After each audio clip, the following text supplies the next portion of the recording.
নমস্কার বন্ধুরা, সীমা রান্নাঘর। আমি আজকে বানাবো ক্লাব কচুরি আর আলুর তরকারি। 5-6 ঘন্টা বিউলির ডালটা ভিজিয়ে রেখেছিলাম। ডালটা জল ঝরিয়ে মিক্সার জারে দিয়ে দিলাম। কাঁচা লঙ্কা দিলাম, আদা বাটা দিলাম, বেটে নিলাম, হিং দিলাম, লবণ দিলাম, মৌরির গুঁড়ো দিলাম, কালো জিরে দিলাম, মিশিয়ে নিলাম, চিনি দিয়ে ভালো করে মাখিয়ে নিলাম।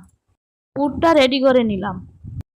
ময়দা নিলাম, লবণ দিলাম, সুজি দিলাম, মিশিয়ে নিলাম, রিফাইন তেল দিলাম, জল দিলাম, অল্প করে মেখে টক দই দিলাম, ভালো করে মেখে নিলাম।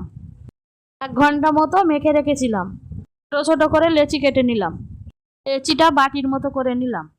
অল্প করে পুর ভরে দিলাম, ভালো করে মুড়িয়ে নিলাম। সব লেচিগুলো একইভাবে পুর ভরে নিলাম। চাকিতে তেল দিলাম, লেচিগুলো আলতো করে বেলে নিলাম। কড়া বসালাম, রিফাইন তেল দিলাম, তেলের মধ্যে কচুরিটা ছেড়ে দিলাম। 2 পিঠ লাল লাল করে ভেজে নিলাম। একে একে সবগুলো ভেজে নিলাম। আলুগুলো কেটে ধুয়ে নিলাম।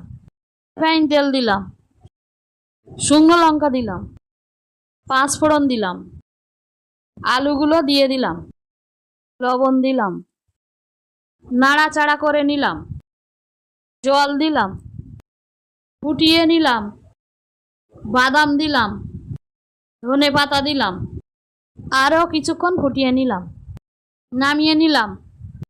তরকারির ওপরে ধনে পাতা আর ঝুরি ভাজা দিলাম। ক্লাব কচুরি আর আলুর তরকারিটা ভালো লাগলে লাইক, সাবস্ক্রাইব, কমেন্ট, শেয়ার করুন। ফ্যান্টাস্টিক।